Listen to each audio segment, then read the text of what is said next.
You're listening to The Briefing, first broadcast on the 18th of November 2025 on Monocle Radio.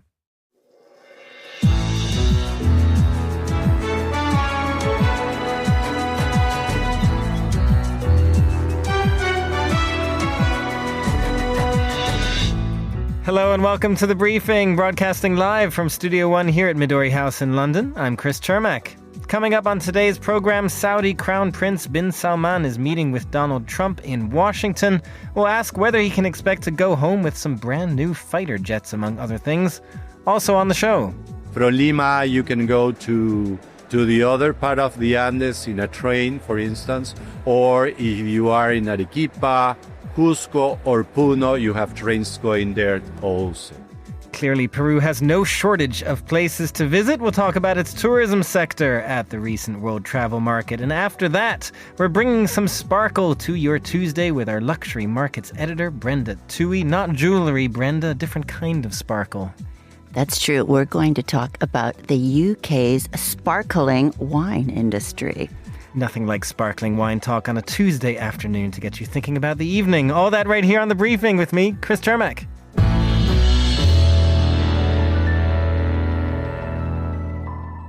Saudi Arabia's Crown Prince is in Washington, D.C. today, where he can expect a very different meeting with U.S. President Donald Trump than his treatment by some past American administrations. Trump is expected to offer bin Salman a plethora of deals, including, most notably, some advanced American fighter jets that until now had been reserved only for America's longtime ally, Israel, in the Middle East. Well, joining me now is Inzamam Rashid, Monocle's Gulf correspondent. Good afternoon to you, Inzi. Afternoon, Chris.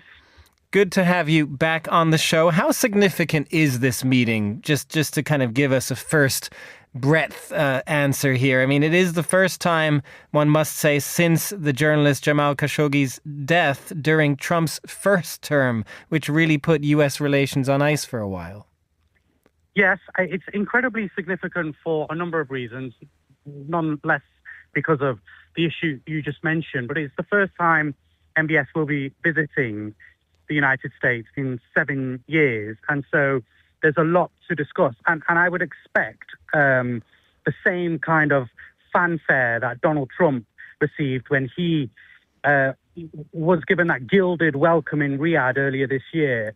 And I think Mohammed bin Salman will be going to the US very positive, very happy about the relationship that the United States has with Saudi Arabia right now, and he will be leaving with many agreements on deepening long-standing ties between essentially the world's biggest economy and the largest oil exporter. There was actually risk of this meeting being completely postponed. That's my understanding from people who were pretty close to the preparations of this meeting. But it finally has come through, and he is there in Saudi Arabia, and there's plenty of discussions on the table over the next few days.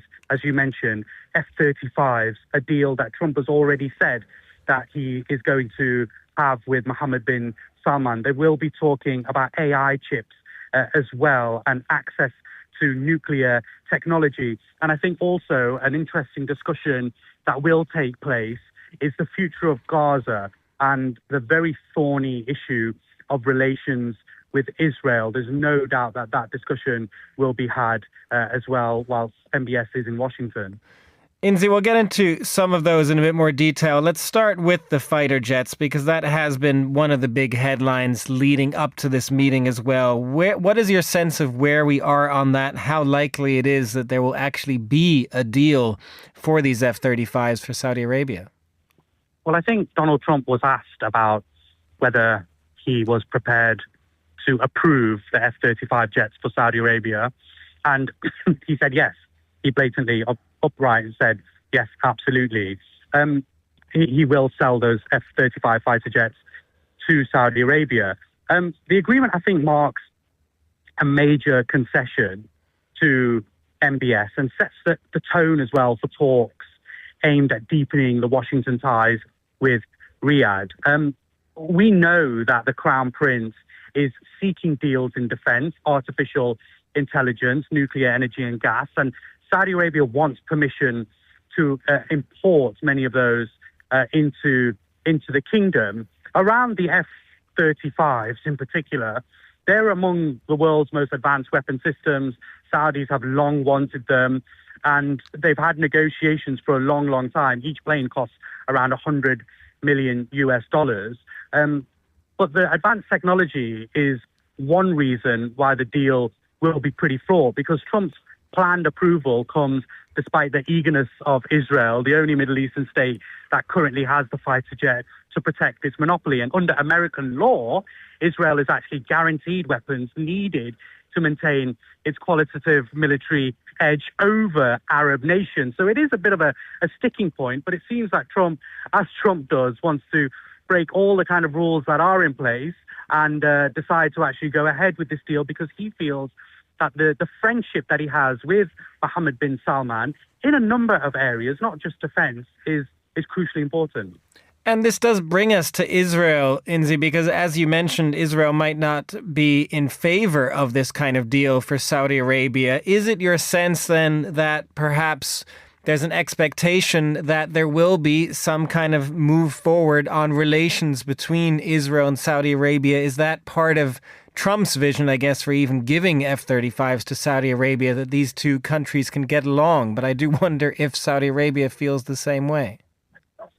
Look, I do. I think what Saudi Arabia wants what is best for Saudi Arabia, but it also is playing the game as it wants what's best for the region as well. And so I think an open dialogue, an open conversation with Donald Trump. And also you have to remember, Saudi Arabia praised heavily Donald Trump when he brokered the deal between Israel and Gaza. And I think that conversation will continue. I think he'll receive a lot of praise from Mohammed bin Salman for stepping up and actually making that happen. But the conversation will be had, okay, well, what happens next? How do we maintain peace in that area? How do we redevelop Gaza and the situation there? How much involvement will Saudi Arabia and actually the other Gulf countries actually have in enabling that? And also, how much effort will the United States put into rebuilding a totally obliterated part of the Middle East?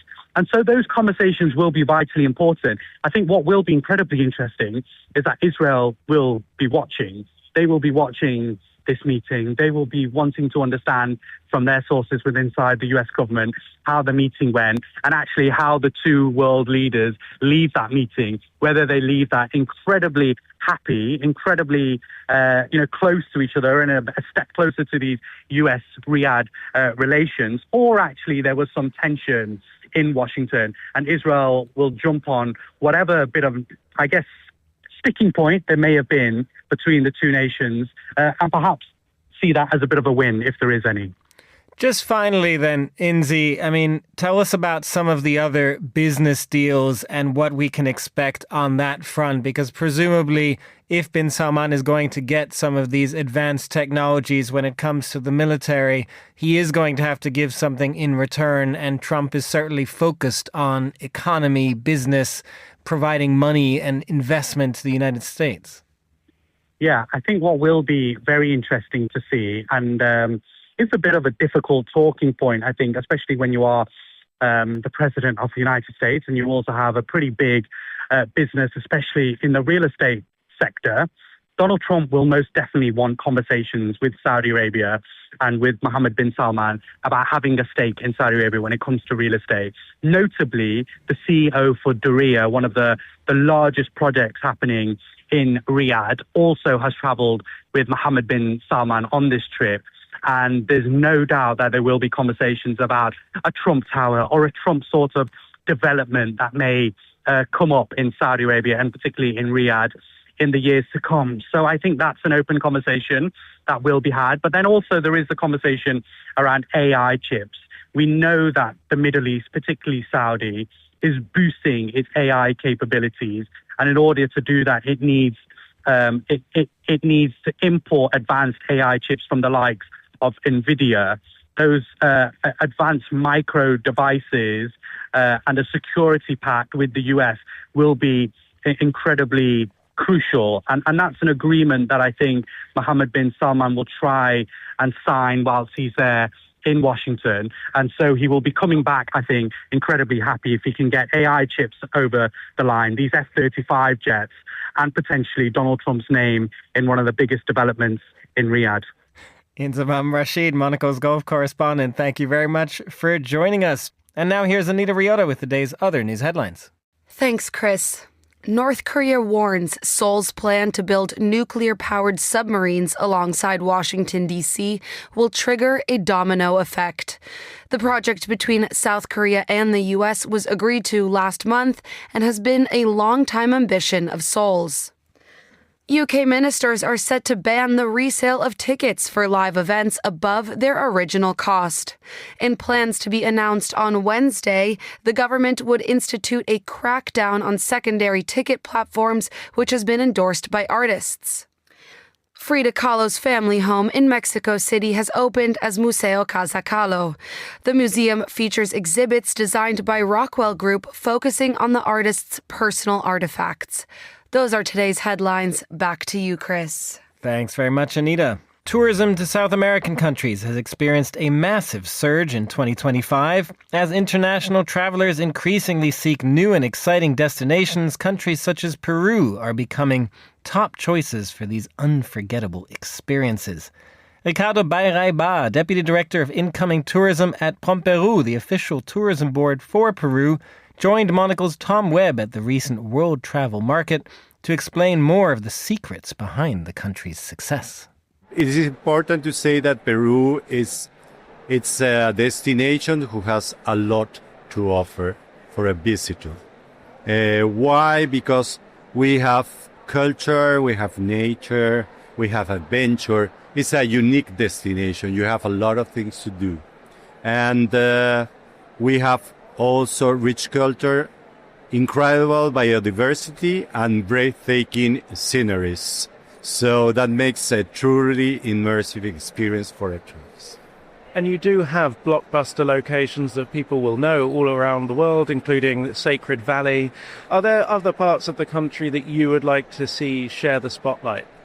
Yes, definitely the icon is Cusco and Machu Picchu, the Sacred Valley. But Peru is much more than this. We have other locations, other parts of the country that are as attractive as Arequipa, for instance, which is the white city. Why white? Because it's made out of white stones from the volcanoes. It's a city surrounded by volcanoes. And close to Arequipa city, we have the Colca Valley, the Colca Canyon, which is the deepest canyon in all Americas. So it's a wonderful place to go. And besides that, we have Puno with the Titicaca Lake, which is the highest navigable lake in the world. And you have these wonderful islands in this huge lake where you have the experience with the communities there. You can live with there, you can share experiences with the communities. We also have other destination is Madre de Dios, which is another region, which is the entrance to the Amazon jungle. So this is a very, very nice experience because you go to the rainforest, you experience this with the nature there, but you also have wonderful lodges there, world-class lodges where you can stay. So it's a very nice experience. And we have also Ica, which is south of Lima, which is this huge desert, the driest desert in the planet, where you can do a lot of sports in sand. And as it is close to the sea, you also can do windsurf, kite surf in the ocean, but surrounded by this desert. And with such an array and such an exciting biodiversity and an entry to the rainforest, as you mentioned, how are you able to preserve your green spaces while attracting mass tourism? Well, that's a very good question I really appreciate. I can give you an example, for instance. We have cruises also in the Amazon, and we have reserves, of course. for areas that are protected. So we have these cruises around these protected areas. What do we do to preserve, to keep it green and to be sustainable on time? We have tiny cruise boats. It's not these huge boats, these cruises, but ours are 10 cabins, 12 cabins, 15 cabins, the tops. So you go around these reserves and you go in small boats, no noise, to protect the animals and the area. So that's the way that we want to preserve. And everybody that goes there have to put a new little tree, so you repopulate from trees the forest. And a similar question, you mentioned the communities that you have, an amazing history, indigenous communities, you're celebrating their culture and heritage here in London. How are you able to keep preserving that amongst the new sort of modern way that tourism is heading and the new hotels and the new way that people are traveling? That's a very good question too, because for us it's very important to keep their tradition and to respect their ways. No? For instance, we have here in the World Travel Market, we have come with two artisans from a little town close to Cusco, from Chinchero. And they keep their traditions, they keep their clothes, the way they live. And you can go and visit them, but they will always keep that. Because for them, they know that's the most important thing, to preserve their traditions, their history, and their lives, because they are different in the sense that they are from a culture, in this example, from a Quechua culture, and they want to keep there. The good thing about our people in communities is that they are very conscious that they want to keep that, and they must do it. And we help them to preserve all these traditions and include it in the modern life without touching their ways. Now, Peru is a very large country, and we've mentioned the untouched and the unspoilt nature. How are you catering for tourists to get out there, to navigate across such a large country? Well, Peru is a large country. You are right, absolutely. So we have different options depending where are you going. You can go by plane, of course, but we also have buses that can take you almost everywhere, and some trains. We have nice trains that can take you around. From Lima, you can go to the other part of the Andes in a train, for instance, or if you are in Arequipa, Cusco, or Puno, you have trains going there also. So trains is another option. And definitely in the Amazon jungle, you have to do it by boat. So you have small or middle-sized boats that goes through these wonderful rivers. That was Ricardo Baraiba of From Peru in conversation with Tom Webb here on The Briefing.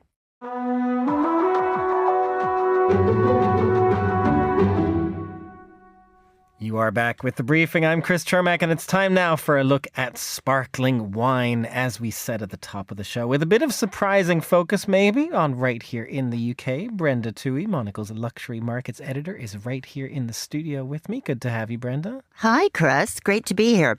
I know. Who knew that we would be talking about the UK's foray into sparkling wines? I feel like you have to sell this for us a little bit, Brenda. For the skeptics out there, talk a little bit about British wine, British sparkling wine for us, just in general, before we get to some examples that you have. Well, we have Chapel Down, which is a perfect example of a fabulous British sparkling wine. I mean, they nearly went under during COVID, but they got some fantastic investment by risk capital partners, and who invested lots of money in them. And now, they're sparkling all the way. You can see them sparkling everywhere, and it's delicious to drink.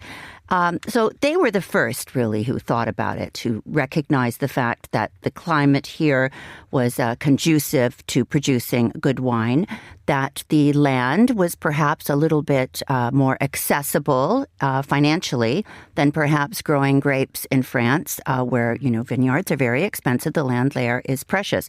And then on the back of that, Taittinger, I think about 15 or 20 years ago, bought some land in Kent. They went into partnership with something called Patrick McGrath, and they bought some land and started growing their Chardonnay grapes. And they have produced something called Evremonde, which is exquisite, really dry, lightly sparkling.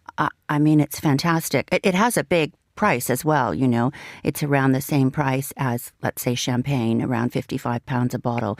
But it's just so palatable. It's really wonderful. So I feel that Chapel Down has a partner now in a rival, reputational. Really, this is all about the UK. Well, okay, and you did mention the expense of France there, which perhaps gets us to one of the stories you wanted to talk about, because there is a French champagne house that, is it because of cost? Is it for other things? They are going to be investing in a vineyard right here in the UK. Yes, Taittinger. Yes, they have in Evremonde. This is it. That is them. Yeah, they've invested big time. So Pierre-Emmanuel Taittinger invested in Evremonde with Patrick McGrath as his partner. So that's in Kent, the Garden of England.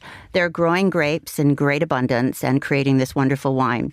But the Brits are also moving out of the UK, and the Delavigne sisters, known for modeling and acting, have brought their own Prosecco, and they've created a bit of a stir. I think they said that they were, asking us to cheat on champagne, which I think they got into trouble about. But they are producing a wonderful Prosecco called Della Vite, which is available all across the UK, and it's also delicious. So they've invested a huge amount in this. It's a wonderful, very drinkable Prosecco.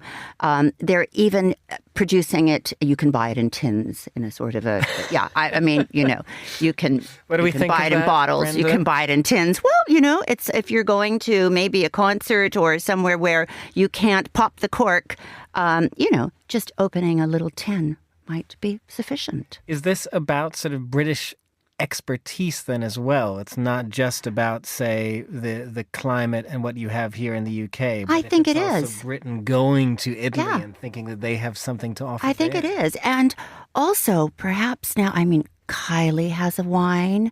We know that Brad Pitt and Angelina Jolie famously had a wine. Maybe you haven't really arrived unless you have a vineyard.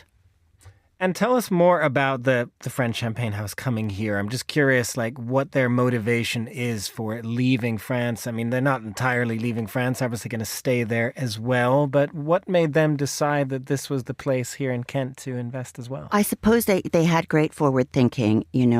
Climate change is really changing the way that grapes grow in France. And here in the UK, we have a climate and a soil that is ripe for growing these fantastic Chardonnay or Pinot Noir grapes. Our soil is chalky. We don't generally suffer from droughts here, and they're having a little bit of that in France. So I think we're perfectly placed to grow grapes, and I can only see it as a growing market. I think it's worth about 500 million or so to date, and it's only going to get stronger in the foreseeable future. And, there are other countries. I grew up in Canada. We had an area close to where I grew up in Ontario. We used to call it the fruit belt, but now, it's the wine region. So it's not just happening in the UK. It's happening around the world. And if it is happening here, to go back to that biggest winemaker, the original, as you were talking about, how are they going to stand themselves up to this? What do they have coming up to kind of keep their place if all these new entrants are coming in? Quality. Chapel Down provides great quality. And I think as a market leader and one of the first UK wines to really come to great prominence, they haven't done anything to let us down. They produce a really wonderful product. Very drinkable, very dry, but they do have the contender now with Evremonde by Taittinger. So let's see how it works out. Just finally, I don't want to put you on the spot here, Brenda, but I mean, we're entering the holidays. We're coming up to New Year's. I mean, which of these are you going to pick when you want to pop that cork on New Year's Eve? Well, I think that Evremonde and Chapel Down are really fantastic. Absolutely. Why not go for both? Top quality. I intend to have bottles of both in my refrigerator. And a French or Italian one to go with it? Just add a third one there for us, no? Would there be anything I think else? Let's go with the Della Vite. Okay, the girls have got it. The girls have got it. The UK has got it. Brenda Toohey, Monocle's luxury markets editor, selling the UK for us. Thank you very much for joining us. That's all the time we have for this edition of The Briefing. It was produced by Anita Riota. Our researcher was Joanna Moser, and our studio manager was Lily Austin. The Briefing is back tomorrow at the same time. I'm Chris Chermak. Goodbye, and thanks for listening.